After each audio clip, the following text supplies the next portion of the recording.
영화 배너의 세 가지 교훈. AD 26년 예루살렘은 로마 제국의 통치하에 있었는데 당시 예루살렘에 유다 배너가 살고 있었다. 배너는 당대 제일가는 유대 귀족이었다. 어느 날 로마의 지배하에 있던 이스라엘에 새로운 총독과 그를 보좌하는 사령관이 부임했다.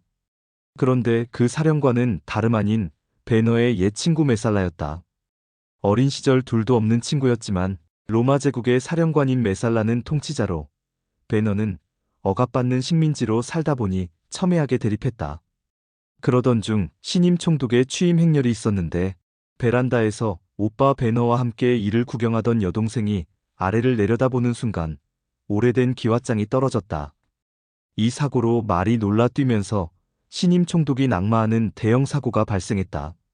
메살라는 현장을 검증하고 이들이 아무 죄가 없다는 사실을 알면서도 이 기회에 유대인들에게 본때를 보여주려고 절친인 배너의 계획 범행으로 몰고 갔다. 그리곤 아주 가혹하게 처벌했다. 메살라는 배너의 어머니와 누이 동생은 지하 감옥에 가두어 버렸고 배너는 노예로 팔아 갤리선에 노를 젓는 형벌을 내렸다. 갤리선은 로마 시대의 노예나 죄인들을 쇠사슬로 묶어서 노를 저어 전투를 하는 일종의 전투선이다. 그렇게 배너는 두 손이 묶여 갤리선으로 끌려가던 중에 나사렛을 통과하게 되었다. 쓰러져 목말라 죽을 지경에 이른 배너에게 한 유대인이 와서 물을 먹여주었는데 결국 배너는 그 물을 먹고 다시 힘을 얻었다. 그렇게 배너는 갤리선에서 3년 동안이나 살아남았다. 그러던 어느 날 전쟁이 벌어졌고 치열한 해상전이 펼쳐지면서 전투 중에 아리우스 제독이 바닷물에 빠졌다. 이를 본 배너는 지체하지 않고 바닷속으로 뛰어들어 아리우스 제독을 구했다. 이를 통해 배너는 아리우스 제독의 총애를 받고 시간이 흘러 그의 양아들이 되어 로마 귀족으로 신분 상승을 이루었다. 이렇게 인생 반전을 이룩한 배너는 원수를 갚기 위해 메살라가 출전한 로마 최대 이벤트였던 전차 경주에 출전한다. 메살라는 원수지간이 된 배너를 죽이려고 전차 바퀴에 칼날을 달아 상대 전차를 갈아버린다. 그러나 노예선에서 수년 동안 갈고 닦은 강인한 체력과 멘탈로 무장한 배너는 메살라와 한판 승부를 벌이는데 총 9바퀴를 도는 거대한 전차 경기장에서 서로 채찍으로 치고 칼날로 가는 사투를 벌인다.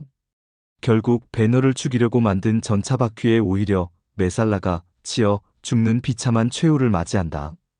그 후 배너는 어머니와 누이 동생을 찾았는데 그들은 당시에 모든 사람이 피하는 문둥병에 걸려 너무나도 비참한 삶을 살고 있었다.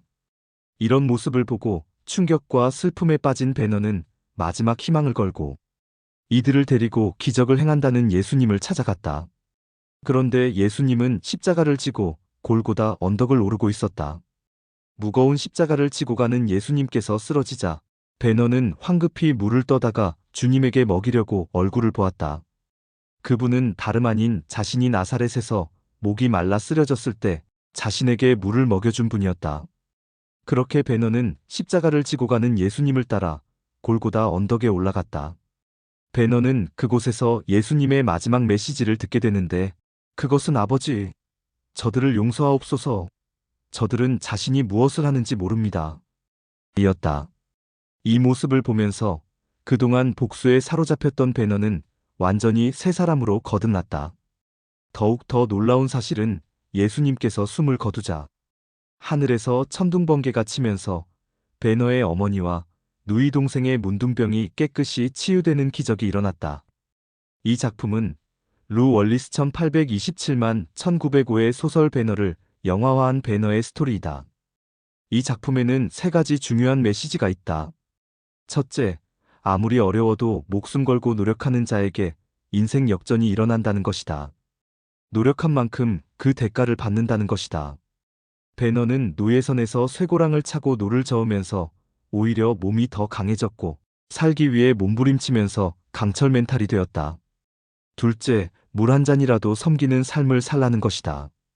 배너라는 영화 속에 예수님은 딱 두 장면 등장한다. 한 장면은 예수님께서 배너에게 말없이 물을 먹여주는 장면이고 또 한 장면은 배너가 예수님께 물을 먹여주는 장면이다. 이것의 의미는 신앙은 결코 이론이 아니라는 것이다. 신앙은 삶이고 신앙은 구체적인 행동이다. 셋째, 기적은 만남의 축복으로부터 온다는 것이다. 베너는 함대 사령관인 아리우스 제독의 눈에 들어 그의 양아들이 되었고 예수님을 만나 복수에 사로잡힌 인생에서 용서하고 사랑하는 인생으로 거듭났고 베너의 어머니와 여동생은 예수님을 만나 문둥병이 치유되는 기적을 체험했다. 그렇다. 기적은 만남의 축복으로부터 온다. 만남의 축복을 소중히 여겨야 한다.